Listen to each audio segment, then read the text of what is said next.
Kabu pio di ero, no pio di drum le no bubia. Ya go mani fire go, kabu di el de piwo. Mana de to ge bo mo bole, adong ratin mutemi. Punjal kai tiam na no buyal lenga ne pana do juche.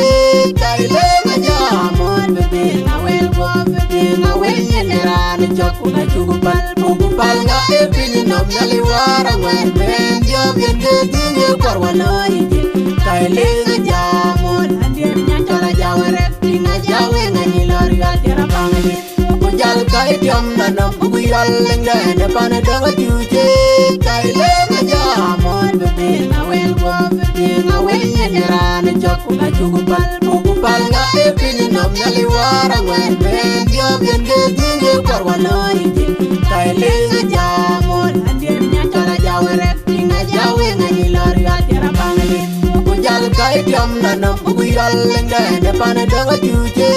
Kailinga jamon, bebe na welbo, bebe na welnya nerane choku na chugupal nga epini nom nyali wara ngwen ben dio bien ge dinge korwalo ije.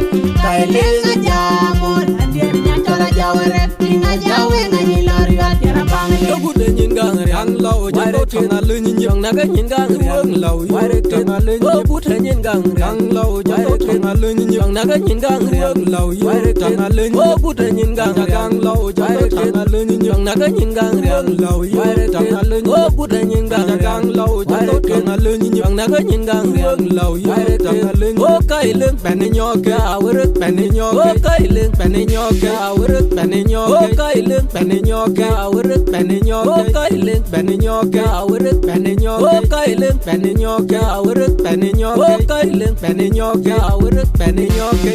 Punjal kai tiam nanam buguyal lenga ene pane donga juche. Kailinga jamon, bebe na welbo, bebe na welnya nerane choku na chugupal nga epini nom nyali wara ngwen ben dio bien ge dinge korwalo ije. Kailinga jamon, andir nyanchola jawere, linga jawe ngani lorial tera bangi. Punjal kai tiam nanam buguyal lenga ene pane donga juche. Kailinga jamon, bebe na welbo, bebe na welnya nerane choku na chugupal nga epini nom nyali wara ngwen ben dio bien ge dinge korwalo ije. Kailinga jamon, andir nyanchola jawere, linga jawe ngani lorial tera bangi. Punjal kai tiam nanam buguyal lenga ene pane donga juche. Kailinga jamon, bebe na welbo, bebe na welnya nerane choku na chugupal